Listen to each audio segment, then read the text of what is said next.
Assalamualaikum warahmatullahi ta'ala wabarakatuh.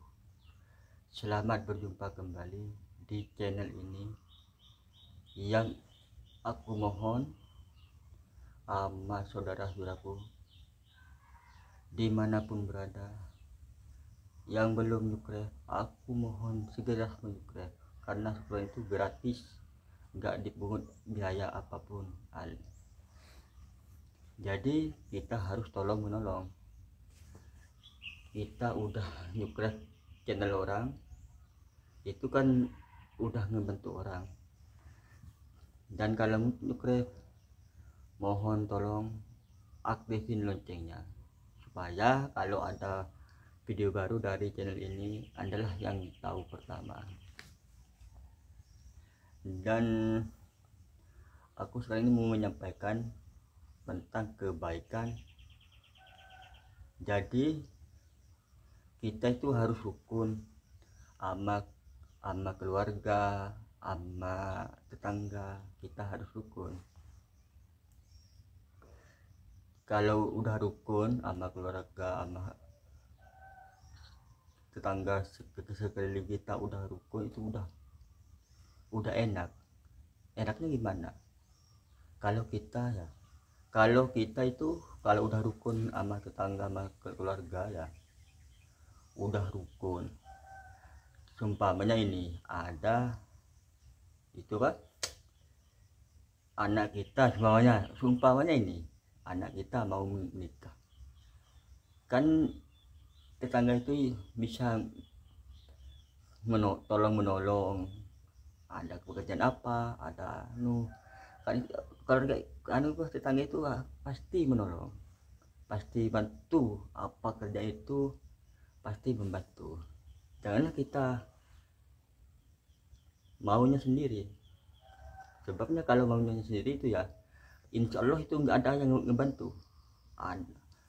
Ada pekerjaan apa di rumahnya itu nggak ada yang ngebantu. Kalau udah rukun sama keluarga, sama tetangga itu enak. Ini contohnya, kalau seandainya meninggal ya, itu orang nggak bakalan bisa pergi ke kuburan sendiri, nggak bisa bikin kuburan sendiri, nggak bakalan bisa, karena kita udah mati, kita nggak bisa bergerak lagi.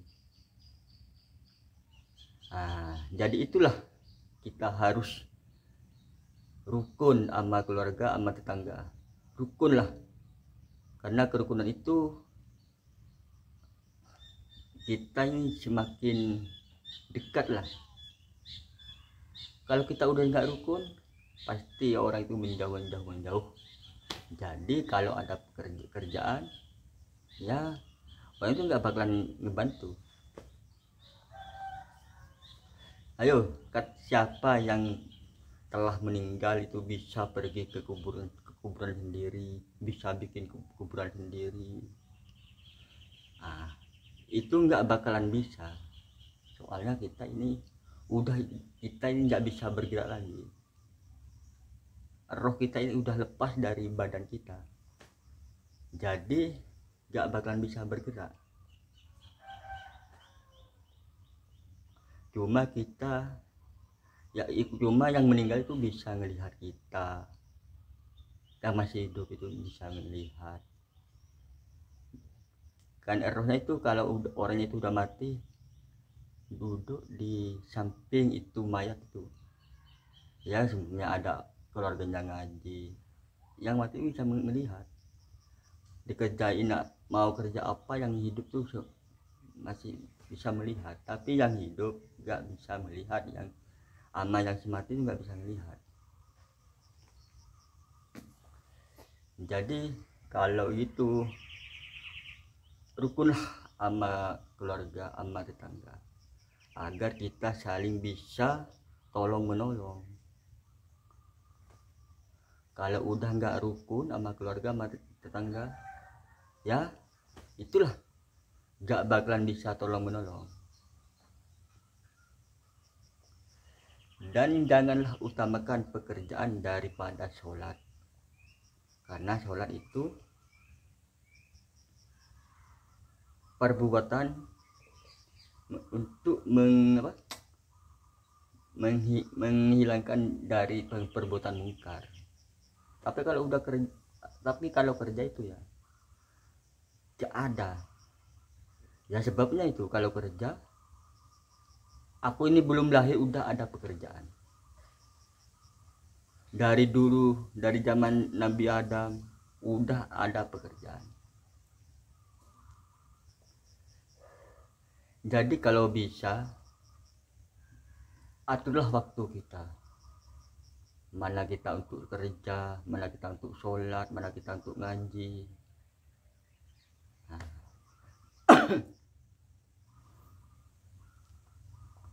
Dan kita kalau udah bisa ngatur waktu itu, insya Allah kita akan bisa melakukan perbuatan baik. Tapi kalau udah nggak bisa ngatur waktu, nah itulah jadi jadi malah petaka buat kita. Ini contohnya, kalau ini udah nggak bisa ngatur waktu, kalau udah kerja ya udah kerja dimanapun berada, tempat kerjanya, ada di kantor, ada di tengah laut, ada di sawah. Nah, kalau udah kerja itu jangan lupa untuk mengatur waktu.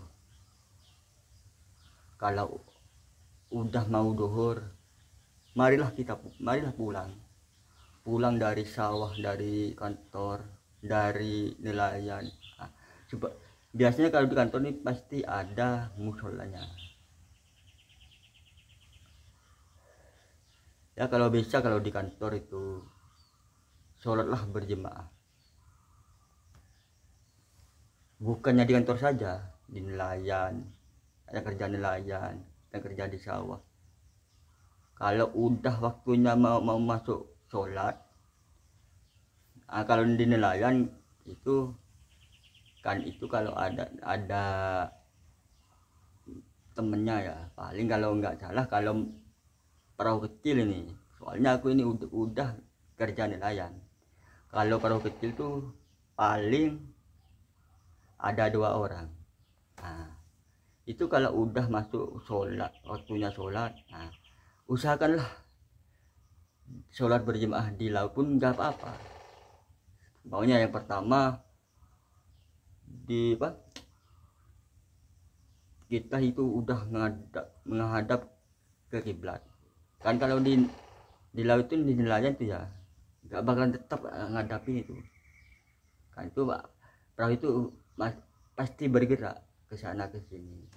Nah, jangan pikiran itu perahunya, sumpahnya kita pertama udah ngadap ke kiblat ya, setelah kita udah takbir gitu, terus setelah itu perahunya itu menghadap ke utara. Nah, itu jangan sampai dibatalkan, karena kita pertama udah ngadap ke kiblat. Yang penting itu yang waktunya pertama kalau di lautan itu. Nah, sebabnya kalau di lautan itu kita kan naik perahu. Soalnya kalau di lautan itu nggak bakalan kita tetap menghadap kemana kita sholat. Yang penting pertamanya kita udah ngadap ke kiblat ya. Nah, itu yang seterusnya kalau perahu kita bergerak ke sana ke sini ya, jangan sampai batal, tetaplah khusyuk. Terus yang kerja petani, kalau udah kan biasanya ini duhur ya, jam 12. Nah, kalian itu harus pulang jam 11 udah pulang kan, dari jam 6 sampai jam 11 kan udah 5 jam kan, kita udah kerja apapun kita bisa udah dikerjakan. Jangan kalau kita udah kerja kita lupa sama segalanya. Jangan kayak itu. Karena sholat itu ya waktunya cuma sebentar. Paling lamanya itu 5 menit. Nah, 5 menit paling lama itu sholat. Tapi kalau kerja dari pagi, sebelumnya dari jam 6 sampai jam 11 kan udah 5 jam. Nah, itu kan sholat itu cuma 5 menit paling lama. Lebih lama dari kerja itu, kerja 5 jam, sholat 5 menit. Jadi kita harus bisa mengatur waktu. Janganlah sampai kita nggak bisa ngatur waktu. Kalau nggak bisa ngatur waktu, bisa membawa kita celaka. Kalau udah nggak bisa ngatur waktu itu, alah kayak gimana gitu. Kalau udah kerja terus. Tapi nggak dipikirlah sematang-matangnya. Kita ini diciptakan sama siapa? Kita dari apa? Dan kita pasti kembali ya, sama Sang Pencipta. Jadi carilah pesangon untuk mati. Jangan cari ke dunia aja. Bisa kita kerja, tapi harus bisa ngatur waktu. Kalau nggak bisa ngatur waktu itu gimana ya? Ya aku mohon ya, amak saudara-saudaraku dimanapun berada, kalau kerja itu ya aturlah waktu kita. Waktunya kita kerja ya kerja, waktunya kita sholat ya sholat, waktunya kita tidur ya tidur, waktunya kita main ya main. Karena ini di dunia ini ya, di alam ini yang ada itu cuman dua, ada malam ada malam. Jadi kita ini harus bisa ngatur waktu. Sebabnya kita ini hidup di dunia ini cuma sebentar.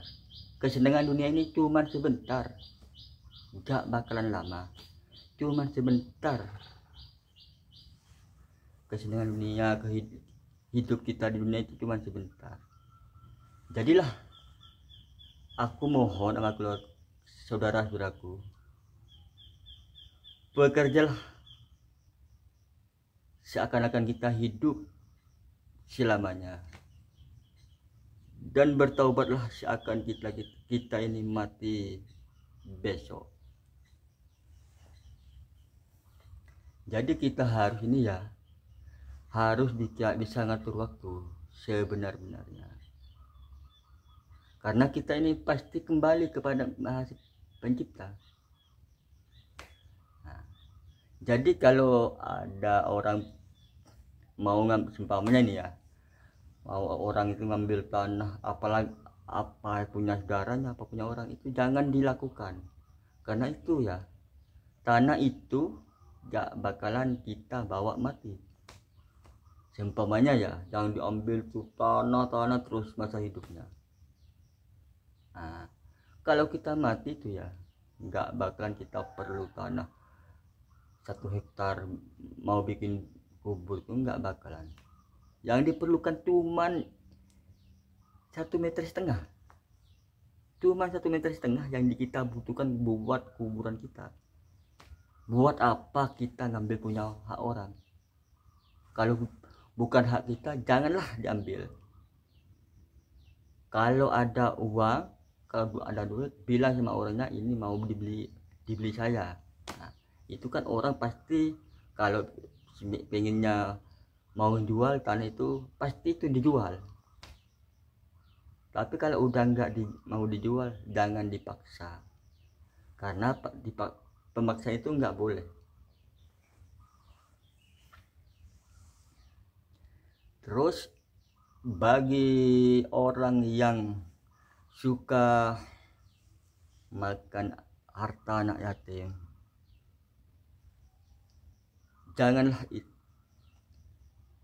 janganlah suka makan hak anak yatim. Misalnya harta anak yatim itu umpamanya ini rumah ya, atau makanan atau apapun, janganlah diambil ke anak yatim. Kalau udah hanya anak yatim, jangan. Kalau bisa kita harus bantu anak yatim, jangan mau ngambil punya anak yatim. Masa nggak kasihan? Anak yatim tuh udah nggak punya orang tua ya, masa mau diambil apa yang punya itu? Gak usah diambil. Kalau bisa kita membantu anak yatim, bantulah anak yatim itu, buatlah senang anak yatim. Tapi aku sarankan kalau ada harta uang lebih, kalau nggak ada ya udah nggak apa-apa, nggak ngebantu nggak apa-apa. Kita soalnya udah cukup buat makan sehari-harinya, terus ada lebihnya, mari kita bantu fakir miskin, anak yatim, dan pembangunan masjid, pembangunan pondok madrasah, marilah kita bantu. Tapi kalau udah nggak cukup, nggak ngebantu itu nggak apa-apa. Kalau udah nggak cukup, mau bantu pakai apa ya? Paling bisa kalau pembangunan masjid, pembangunan jalan, pembangunan madrasah, pondok, paling bisa ya bisa bantu dengan tenaga kita, agar kita bisa dapat pahala kita bisa mengalir, walaupun kita udah mati bisa mengalir.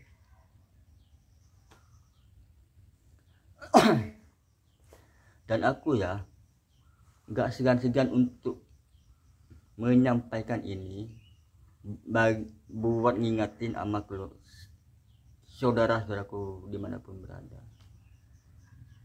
Jagalah sholat kita, jangan sampai ditinggalkan sholat kita yang 5 waktu.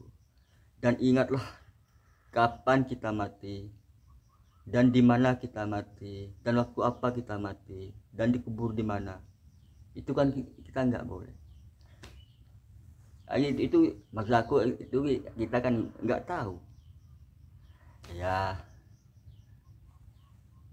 Jadi ya kawan-kawanku semua, berjuanglah dan disertai doa, karena kalau dua-duanya itu ya, berjuang sama doa itu pas ya kebanyakan sukses. Seumpamanya ya, doa aja tanpa perjuangan nggak bakalan sukses. Doa terus ya, minta sama Allah ini itu ya kan, tapi dia nggak berusaha, cuman doa aja. Allah itu ya, ia dikabulkan asalkan dia usaha. Nah, kalau umpamanya berjuang tanpa berdoa, itu nggak bakalan sukses juga. Walaupun kita kerja di bangunan ya, kerja di bangunan iya, tiap bulannya itu kalau di Malaysia ini tiap bulannya itu pasti dapat gaji. Tapi ya dapat gajinya di 1 bulan sebentar aja udah habis. Ya misalnya kalau anak muda dapat gaji langsung pergi ke supermarket, beli ini beli itu. Oh ya, ini durasinya udah panjang. Udah dulu ya. Selamat berjumpa di konten-konten selanjutnya. Semoga yang aku sampaikan bisa bermanfaat bagi saudara-saudaraku sekalian. dan bantulah subscribe, aktifin loncengnya, bagilah ke semua grup kalian, dan komenlah kalau ada perkataan aku salah. Dan yang masih jumpa dengan channel ini, aku mohon bantulah subscribe, aktifin loncengnya, dan bantu like, komen. Assalamualaikum warahmatullahi taala wabarakatuh. Bye bye.